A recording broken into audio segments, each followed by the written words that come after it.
ঘণ্টাখানিক আগের কথা। আয়না নিচে নামে পাখির ঘরে যাবে, ঠিক তখনই আয়নার কানে আসে বাদশার আওয়াজ। বাদশা উন্মাদের মতো ঘেউ ঘেউ করছিল। বাদশার গলায় লোহার শিকল বাঁধা ছিল, তারপরও কুকুরটা উন্মাদের মতো দিক বেদিক ছুটাছুটি করছিল।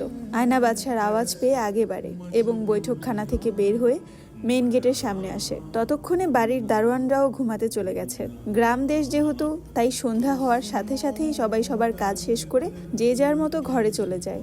দারোয়ানের ঘর হাসান মঞ্জিলের পিছনে থাকার সুবাদে তারা সন্ধ্যা হওয়ার সাথে সাথে নিজেদের ঘরে চলে যায়, কারণ হাসান মঞ্জিলে সন্ধ্যার পর আসা যাওয়া নিষেধ। বাড়ির মানুষজনও যে যার কাজ শেষ করে সন্ধ্যার আগে আগে বাড়ি ফিরে। আয়না যখন বাদশার সামনে যায়, বাদশা আয়নার দিকে তাকিয়ে চেঁচাচ্ছিল। আয়না আস্তে করে শিকলটা খুলে, আর খোলার সঙ্গে সঙ্গে বাদশা দৌড় দিয়ে বাড়ির বাহিরে চলে আসে এবং আয়নাও দৌড়াতে দৌড়াতে বাদশার পিছন পিছন বাড়ির বাহিরে চলে আসে। ঠিক তখনই প্রান্ত আয়নাদের বাড়িতে আসে কোনো একটা কাজে। আয়নাকে দৌড়াতে দেখে প্রান্তও পিছু নিল এবং শেষমেশ গোলাপজানের পোড়া বাড়িতে যেয়ে কুকুরটি থামলো। এবং তারপরের অংশটুকু গোলাপজানের জানা। আজকে যদি আয়না আর প্রান্ত না থাকতো, হয়তোবা এতক্ষণে গোলাপজান তার বাবা মায়ের কাছে থাকতো। প্রান্ত আর মঞ্জিল বাড়িতে ঢুকলো না। আয়না আর গোলাপজান একসঙ্গে বাড়ির ভিতরে ঢুকলো। মেহেরবান সিঁড়ি দিয়ে নামছিলেন নিজের কামরা থেকে। হঠাৎ করে গোলাপজানকে সিঁড়ির উপরে দেখে চমকে উঠলেন এবং ভূত দেখার মতো গোলাপজানের দিকে তাকিয়ে বললেন, তুমি তুমি এখানে কি করছো? তোমার না এতক্ষণে ওই বাড়িতে থাকার কথা ছিল, তাই তো? গোলাপজানের এমন উত্তরে মেহেরবান অসন্তুষ্ট হলো এবং গম্ভীর গলায় জিজ্ঞাসা করলো গোলাপজানকে, রাকিব যে সন্ধ্যায় বলল তোমাকে তোমার বাড়িতে রেখে এসেছে? রেখে এসেছিল। আমার বাড়িতে আবার আগুন লেগেছে। আয়না আপা আর প্রান্ত ভাইয়া না থাকলে এতক্ষণে আমিও থাকতাম না। মেহেরবান আয়নার দিকে রাগান্বিত দৃষ্টিতে তাকিয়ে গোলাপজানকে উত্তর দিয়ে বলল, ঠিক আছে, কামরায় যাও। জিজ্ঞেস করার প্রয়োজন মনে করলো না হঠাৎ করে ওই বাড়িতে কেন আগুন লাগলো। গোলাপজানও ডানে বায়ে না তাকিয়ে নিজের কামরায় চলে যায়। গায়ের ওড়নাটা খুলে একটা শাড়ি নিয়ে পাল্টাতে চলে যায়। একটা হালকা বেগুনি রঙের সুতি শাড়ি পরে পালঙ্কের উপরে এসে শুয়ে পড়ে এবং ক্লান্ত শরীর নিয়ে মেয়েটা আবারও ঘুমিয়ে যায়। ভোরের আলো ফোটার আগে হাসান মান্নাত মঞ্জিল বাড়িতে ঢুকে। গাড়ির আওয়াজে আফতাব হাসান শোয়া থেকে উঠে বসেন। মেহেরবান শুয়ে থেকেই আফতাব হাসানকে প্রশ্ন করে, এসে পড়েছে তোমার ছেলে? খোদা জানে আজকে বাড়িতে কত বড় হাঙ্গামা হয়। আফতাব হাসান মেহেরবানকে কোনো উত্তর না দিয়ে কামরা থেকে বেরিয়ে সিঁড়ি কোঠায় আসে। দেখে মঞ্জিল বাড়িতে মান্নাত ঢুকেছে। পরনে কালো প্যান্ট, সাদা শার্ট, বা হাতের উপর কালো রঙের কোটটা ভাঁজ করে রাখা। কাজ শেষ হওয়ার আগে ফিরে এলে যে? মান্নাত বাবার প্রশ্নের উত্তর দেওয়ার প্রয়োজন মনে করলো না। সোজা নিজের কামরায় চলে গেল। আস্তে করে দরজা খুলে ভিতরে প্রবেশ করলো। ততক্ষণে ভোরের পাখিরা কিচিরমিচির শব্দ করা শুরু করে দিয়েছে। ব্যালকনি থেকে ঠান্ডা হিমশীতল বাতাস আসছে। সাদা সাদা জর্জেটের পর্দাগুলো উড়ে উড়ে সামনে চলে আসছে। পর্দাগুলোর ওপাশে গোলাপজান শুয়ে আছে পালঙ্কের উপর। বাতাসে পর্দার কারণে গোলাপজানের চেহারাটা ভালো মতো দেখা যাচ্ছে না। মান্নাত একটু করে সামনে যেয়ে এক থাবায় পর্দাটা হাতে নিয়ে নিল। মনে হলো চোখের পলকে বাতাসকে থামিয়ে দিল। জানালা দিয়ে বয়ে আসা হিমশীতল বাতাস আর মিষ্টি রৌদ্রের আলোয় গোলাপজানের মুখখানা চকচক করছে। হাসান মান্নাত এক দৃষ্টিতে তাকিয়ে থাকলো তার জান্নাতের দিকে। কি সুন্দর, মায়াবী, মোহিনী, অর্ধাঙ্গিনী দিয়েছে তাকে উপরালা। কি করে কৃতজ্ঞতা প্রকাশ করবে সৃষ্টিকর্তার কাছে? মান্নাত জানে না সে কি করবে। তবে সে এতটুকু জানে, সে বেঁচে থাকা অবস্থায় তার জান্নাতের দিকে কেউ চোখ তুলে তাকাতে পারবে না। কেউ যদি সেই সাহস করে, তার চোখ উপড়ে ফেলবে হাসান মান্নাত। মেয়েটা সবসময় দু হাত ভাঁজ করে তার উপর মাথা রেখে ঘুমায়। হঠাৎ করেই একলাপে উঠে বসে গোলাপজান। আজ তার অনেক বড় ভুল হয়ে গেছে। ফজরের আজান দিয়েছে কখন আল্লাহ জানে, অথচ মেয়েটা উঠতে পারেনি। যেই না খাট থেকে নামতে যাবে, চোখে পড়ে একজোড়া পুরুষালী পা। চোখের ভ্রম ভেবে চোখ দুটোকে হাত দিয়ে ডলা দেয় এবং আস্তে করে উপরে তাকায়। দেখে মান্নাত দরজার সঙ্গে দু হাত ভাঁজ করে ঢেলান দিয়ে দাঁড়িয়ে আছে। মান্নাতকে দেখে উঠে দাঁড়ায় গোলাপজান। মায়া ভরা দৃষ্টিতে হাসান মান্নাতের দিকে তাকিয়ে হঠাৎ করে মেয়েটার দু চোখ বেয়ে পানি পড়তে শুরু করে। চোখ দুটো কিছু বলতে চায়, কিন্তু মান্নাত তো এখন কিচ্ছু শুনবে না। তাই সে এগিয়ে এসে এক ঝটকায় গোলাপকে বুকে নিয়ে নেয়। এই জীবনের প্রথম গোলাপজান কোনো পুরুষের এত গভীর থেকে স্পর্শ পেল।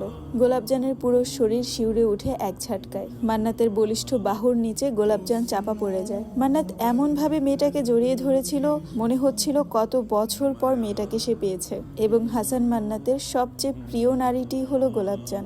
মান্নাত গোলাপজানের চুলে নাক ডুবায়, প্রাণ ভরে নিঃশ্বাস নেয়। মনে হলো কোনো সুগন্ধি ফুলের থেকে সে ঘ্রাণ নিচ্ছে। গোলাপজান একটু অস্বস্তি বোধ করলো এবং মান্নাতের বাহুতলে থাকা অবস্থায় প্রশ্ন করলো, আপনি কখন এসেছেন?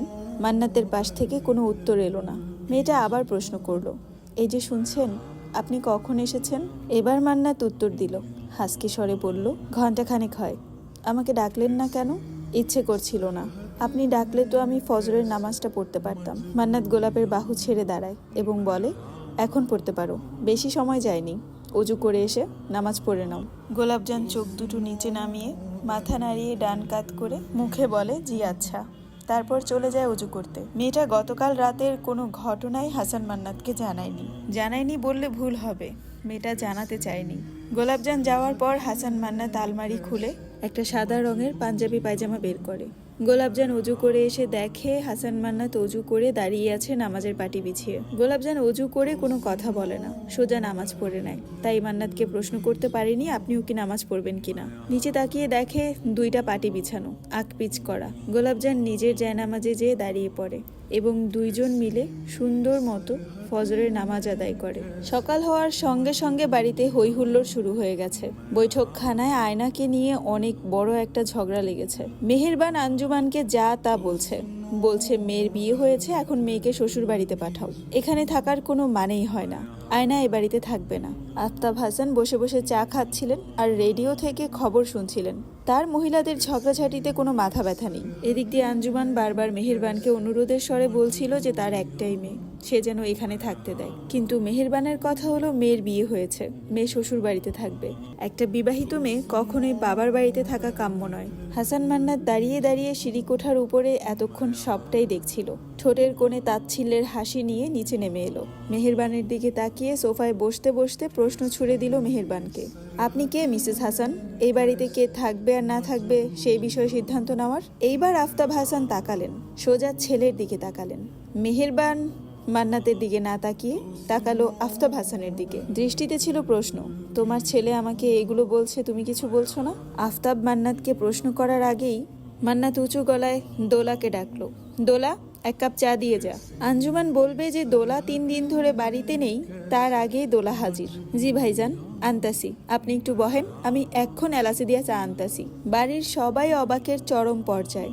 যেই মেয়ে 3-4 দিন ধরে গায়েব, সেই মেয়ে হঠাৎ করে বাড়ির ভিতর থেকে কিভাবে বের হয়? মেহেরবান রান্নাঘরের দিকে যাবে দোলার সঙ্গে কথা বলতে, তার আগেই হাসান মান্নাতের হুঙ্কার কানে এলো, আপনি দাঁড়ান মিসেস আফতাব হাসান, আপনার সঙ্গে আমার অনেক হিসেব নিকেশ আছে, সেগুলোর উত্তর দিয়ে তারপরে জায়গা ত্যাগ করবেন।